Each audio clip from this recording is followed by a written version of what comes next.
He had all the power, but power was his weakness. The illusion of control. They said his voice could make men kneel, that when he walked into a room, the air changed. Not because he was loud, he never needed to be, but because everyone understood one truth: Elias held the strings. And he never hesitated to pull them. From the shadows of boardrooms to the marble corridors of power, his name echoed in places most men never saw. Judges, generals, bankers, all of them owed him something. And for a while, Elias mistook fear for loyalty, silence for peace, and obedience for respect. He sat at the center of a world he built from ashes, a world held together not by trust or love, but by the cold, constant pressure of his grip. And the tighter he held it, the more it obeyed. But power is a strange thing. It doesn't settle. It doesn't soothe. It whispers. It claws. It convinces you that without it, you are nothing, and with it, you'll never be enough. Elias had everything. And that was the beginning of his end. The halls of his empire had always been immaculate, but lately, they felt different. The echoes of his footsteps seemed to reverberate too loudly now, as though even the walls were questioning him. Every surface was polished, every inch of marble pristine, but his reflection in the glass windows seemed off. Elias caught himself staring at his own image more than once, his eyes lingering too long on the face that had once commanded admiration. Now it felt unfamiliar, thinner, darker. His jaw clenched involuntarily, and he quickly turned away, as if trying to shake off the creeping unease. It had been years since he'd first set foot in this building, but the silence now was almost unbearable. He no longer felt the comfort of knowing he could silence anyone with a word. The weight of his position, which used to feel like armor, was beginning to feel more like a coffin. His hands trembled slightly as he scrolled through the latest reports on his phone. The loyalists had started whispering about a new face in the public eye, someone fresh, untainted by the years of manipulation and corruption Elias had mastered. They called him the people's leader. A leader of hope, a leader of change. Elias sneered at the thought. What was hope but a weapon in the hands of the naive?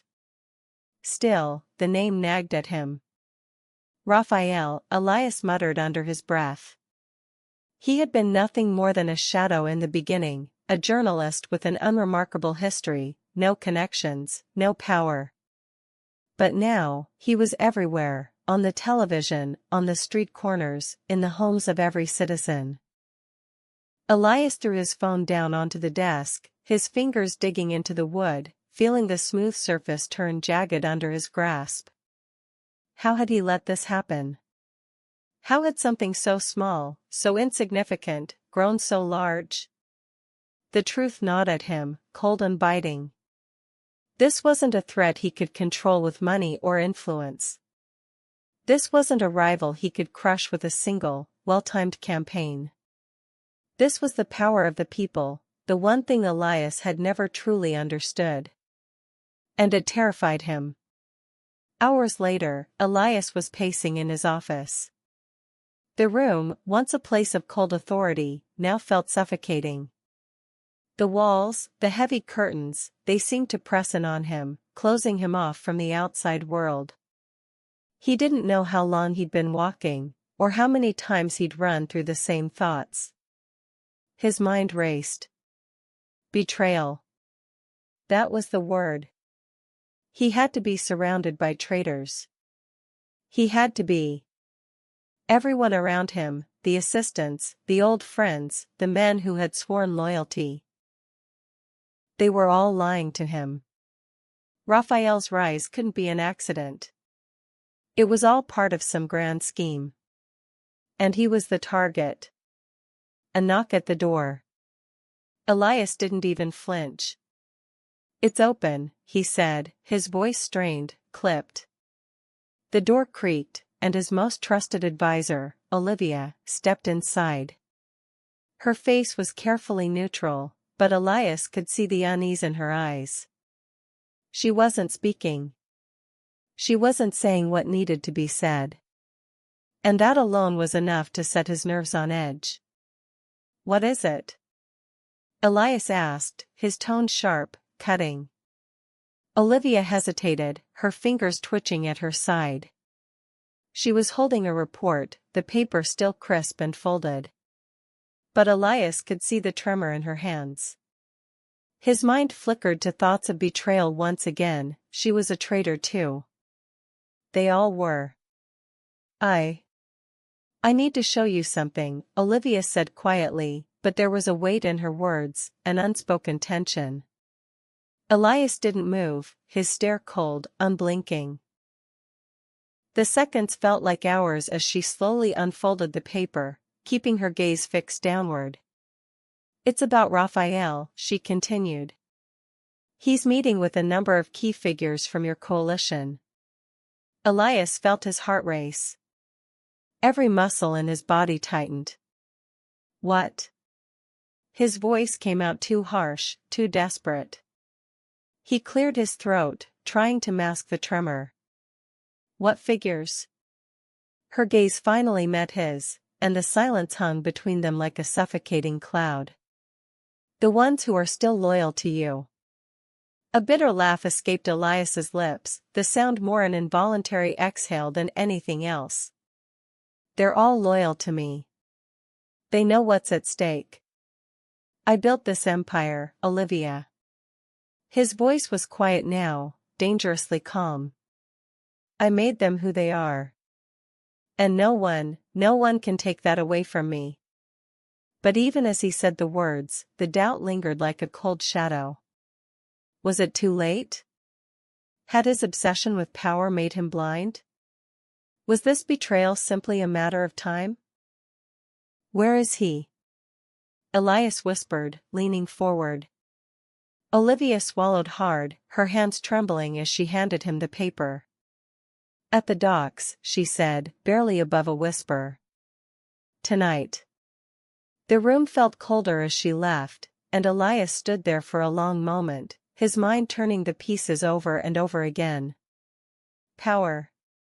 Trust. Control. It was all slipping away. And as the clock ticked in the silence, Elias realized something he had never allowed himself to admit. He had built his empire on a foundation of fear, and fear never lasted forever. Tonight would be the beginning of something far worse than he ever imagined. The beginning of the end. The night pressed in heavy and thick, the kind of darkness that didn't just blind you, it listened. Elias stood at the edge of the dockyard, the salt air stinging his lungs, though he barely noticed. His coat, black and tailored, clung to him like a shroud as he stepped out of the car. No convoy. No guards. Just him. And the weapon hidden beneath his sleeve. He had come alone because this wasn't a negotiation. It was a reckoning. Far ahead, under a flickering floodlight, stood Raphael, calm, collected, speaking with a small circle of men Elias once called brothers. There was laughter, light nods, and shoulder claps. Familiar movements. Familiar faces. The kind that used to gather around Elias like moths to a flame. He watched, silent and still, until the sound of his own heartbeat began to drown out the waves crashing in the distance. How many of them had smiled in his face just days ago? How many still called him sir? Elias stepped forward. The gravel crunched beneath his feet, drawing attention. Heads turned. Conversations died mid-sentence. Raphael looked up, and smiled. Not the arrogant smirk Elias expected, but something worse. Pity. "Elias," Raphael said softly, like he was greeting a man long dead. There was a moment, long and sharp, where no one spoke. Elias stopped a few paces away, his eyes flicking from face to face, reading the room like a battlefield. No weapons drawn. No threats spoken. but he felt the betrayal in his bones. "You think this is yours now?"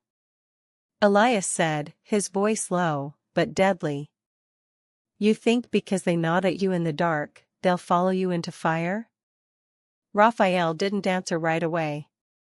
He stepped forward, slowly, cautiously, as if approaching a wounded animal.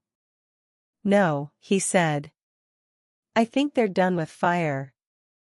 A silence fell like a blade. Elias's eyes narrowed. "You don't know what it takes," Elias said. "You don't know what it costs to hold power in your hand and keep it there." He raised his hand slightly, just enough for the others to glimpse the glint of metal beneath his coat. "I do." There was a tremor in his fingers. Just slight enough to miss, but Raphael saw it. Everyone did. "Is that what you tell yourself?" Raphael replied, voice quiet. "That all this was strength? That breaking people made you strong?" He took a step closer. "But you've been bleeding for years, Elias. You just never looked down." The words struck deeper than any bullet could. For the first time, Elias felt the weight of his own body. Felt how heavy he'd become carrying everything he refused to release. Something cracked then, not outwardly. Inside. A fault line long buried began to shift. He looked at Raphael, then at the men behind him. Faces that once mirrored his ambition, now filled with uncertainty, some even regret. They weren't celebrating Raphael's rise, they were escaping Elias's rule. "You were never the enemy," Elias whispered. "I was." And with that, he let his hand fall away from the weapon. The threat dissipated as quietly as it had come. He turned without another word, his footsteps slow, deliberate, swallowed by the dark. No one followed. No one called after him. That silence, that was the sound of power dying. Not in fire. Not in war. But in the quiet retreat of a man who had finally seen himself clearly. And that, Elias realized, was the most terrifying power of all. Would you like to continue into the aftermath, how Elias deals with this breaking point, and what becomes of him after he loses control? The man without a throne. Weeks passed. The world moved on faster than Elias expected. The headlines changed. Raphael's name appeared where his used to be. His photos were removed from walls. No one mentioned his name in the halls he once ruled. It was as if he had never existed, or worse, as if he'd been quietly buried without a grave. Elias lived now in a rented apartment overlooking nothing. No security. No assistant. No schedule. Just silence, and the occasional creak of old wood when he walked from the kitchen to the window. There was a mirror in the hallway, tall, antique. He passed it every morning and every night, but rarely looked into it. When he did, he barely recognized the man staring back. No suit. No sharp edges. Just an aging body, and tired eyes too used to watching enemies that never came. He sometimes caught himself reaching for the phone to issue orders that no one would obey. His fingers still moved like a man in control, but there was nothing left to control. Power had been his oxygen. Now, breathing felt unfamiliar. One evening, as the city lights flickered outside, Elias sat by the window with an old notebook. Blank pages. He hadn't written anything in years. But tonight, he wrote a sentence. "I thought I was building a kingdom. I was only building a cage." He stared at the words. They didn't feel like an admission. More like the final piece of a puzzle he'd refused to finish. He closed the book gently. A knock came at the door. Soft, unexpected. He stood, heart still reacting like it once did, half ready for a threat, half hoping for purpose. But it was only the landlord. Just a reminder that rent was due. Nothing more.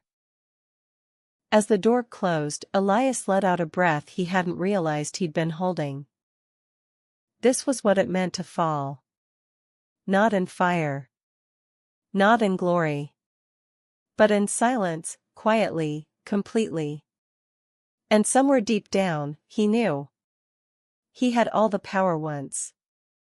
But in the end, it was power that had him.